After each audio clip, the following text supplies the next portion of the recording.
Bonjour, Juanine, and hello again, fifth graders.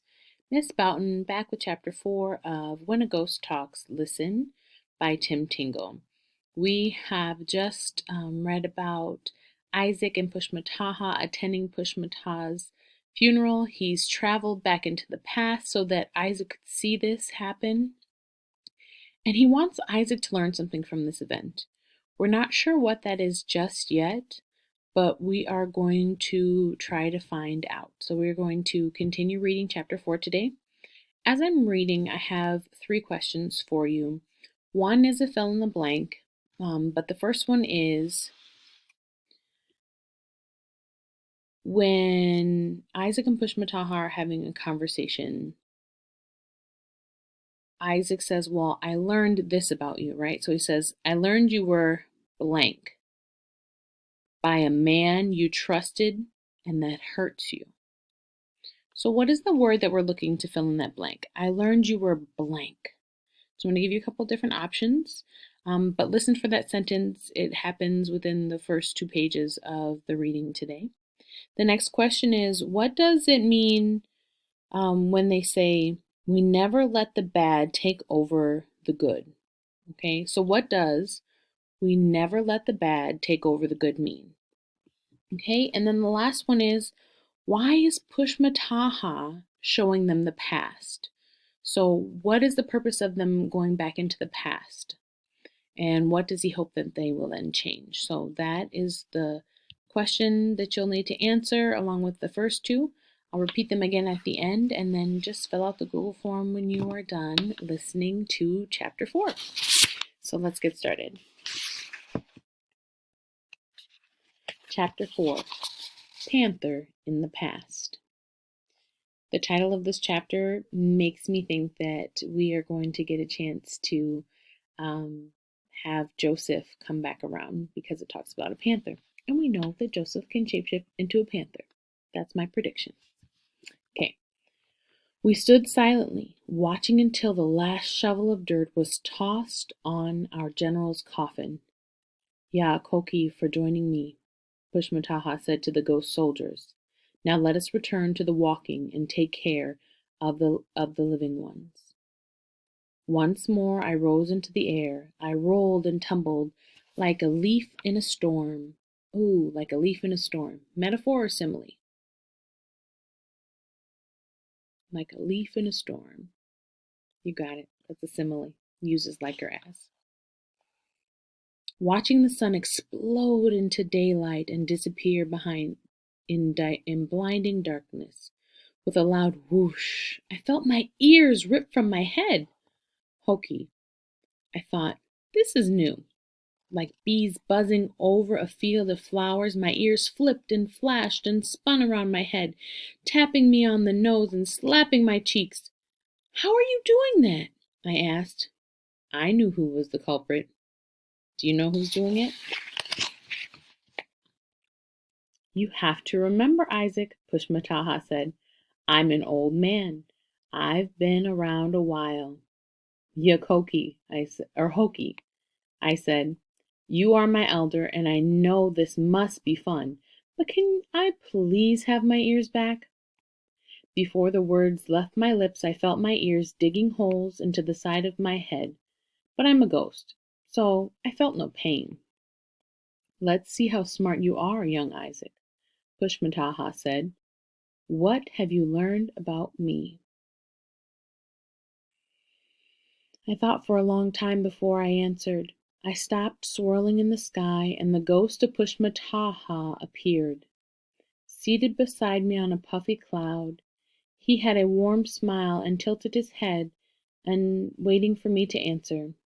I could make a joke, I thought, but he asked a serious question. I know you are a strong leader, I said. Yakoki, he said. But you already knew that, Isaac. What else have you learned? I learned that you were betrayed by a man you trusted, and that hurts you. I'll read that again. I learned that you were betrayed by a man you trusted, and that hurts you. I tried to remember everything Pushmataha had said and done since we began our travels through time. I learned that you are like my father, I finally replied. How? When terrible things happen, when our house burned down and we walked in the freezing snow, my father always tried to make us happy. Somehow he wanted my brother and me to still laugh and joke. That's why he pretended to be a snow monster. I never did anything like that, Pushmataha said with a serious look on his face. You're doing it right now, I said. You know what I'm talking about. You and Rattlesnake Stella had fun with me, and you did it again when you ripped my ears off. Why would I do that? Because that is what we do, we Choctaws, I said. We never let the bad take over. We never let the bad take over. Pushmataha nodded and gave me a warm smile of respect. Yes, Isaac, your mother and father are proud of you, as am I. You are growing and learning. A twinkle returned to his eyes, and I knew something was about to happen. I looked below and saw myself dropping through the clouds. The trees were heavy with icicles, and the ground was covered in frozen snow. I saw campfires burning, Choctaws huddled close, their blankets wrapped tight around them. It must be morning, I whispered. A forest of oak trees rushed at me from below. I reached my palms in front of me and grabbed a tree and wrapped my arm around its thick trunk. Somehow I stopped. I clung to the tree with my ghost arms. I didn't fall to the ground like before. How did I do that?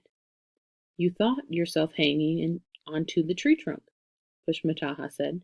That's how a ghost does it, Isaac. You think and you do at the same time.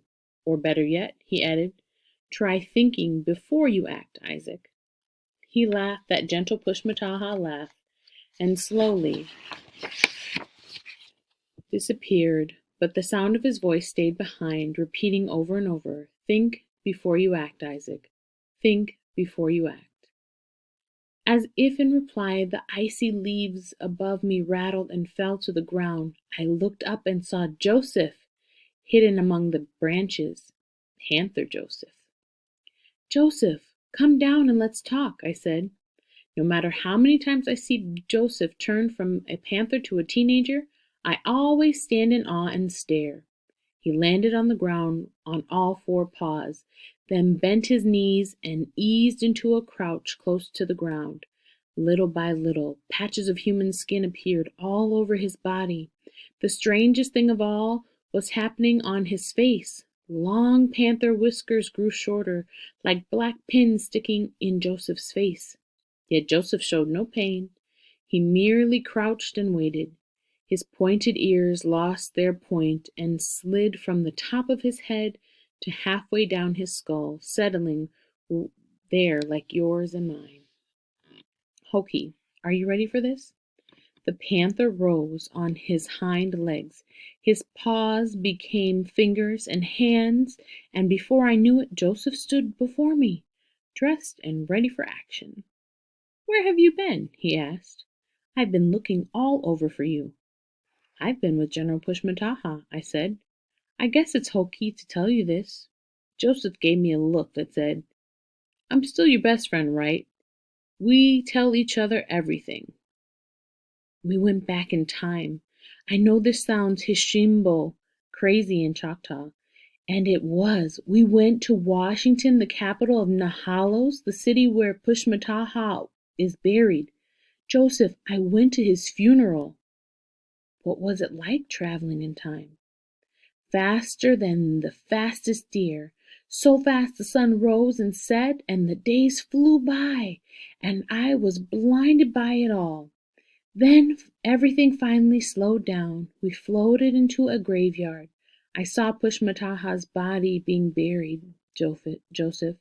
He stood by me and watched and was so sad. I would be sad too, Joseph said. You saw his body?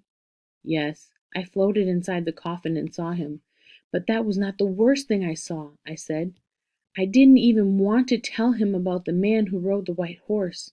I had been so mad when I saw Pushmataha staring at that man, a man he once trusted like I trust Joseph. What is it, Isaac? I think I saw the man that killed Pushmataha, I whispered. Where was he? Joseph asked. Was he hiding in the trees and watching the funeral? Much worse than that, Joseph. He was leading the parade of soldiers. He was riding a white horse and wearing a fancy uniform. Everyone cheered him. The other soldiers did everything he told them to do. Yes, Andrew Jackson is more powerful than any soldier, Pushmataha said as his ghost appeared between us. Are you ready to go back with us, Joseph? I am, Joseph said. Are you ready, Naomi? Pushmataha asked. I am, Naomi said, stepping from behind the tree. Naomi wore a scarf the women had woven to cover her short hair, a cruel reminder of when the Nahalo soldiers had taken Naomi, cut her long black hair, dressed her as a boy, and forced her to do their bidding. Now she once again wore a Choctaw dress. Naomi was not a ghost, but she was strong, and she was one of us. Will I have a chance to see this man on the white horse? Joseph asked. Yes, Pushmataha said. I want you to see him, but you must leave him alone. Why? The past is done and cannot be undone. You, Naomi, and Isaac must understand this. Then why are we going? Joseph asked. You cannot change the past, young Choctaws, but you can change the future, Pushmataha said, and if you know the past, you can better change the future. I'll read that one more time. You cannot change the past, young Choctaws, but you can change the future, Pushmataha said, and if you know the past, you can better change the future. All right, guys, that's the end of chapter 4. Go ahead, head back, and fill out the form. The questions that are going to be on that form are a fill-in-the-blank question, so fill in the blank for this sentence. I learned you were blank by a man you trusted, and that hurts you. So select the right word from the list of words that I give you to fill in that sentence. And then the next one is, what does you never let the bad take over mean? We never let the bad take over. What does that mean? That's going to be kind of more personal, how you feel about it. What do you think it means? What is he talking about? Does this apply to you? Do you have some experience in this situation or with good and bad situations? And then the last one is, why is Pushmataha showing them the past? So why are they going back into the past? They can't change it. He just said that. I don't want you to do anything. So why are they going if they can't change or undo anything? All right, go ahead, fill out that form, and I will see you guys next time.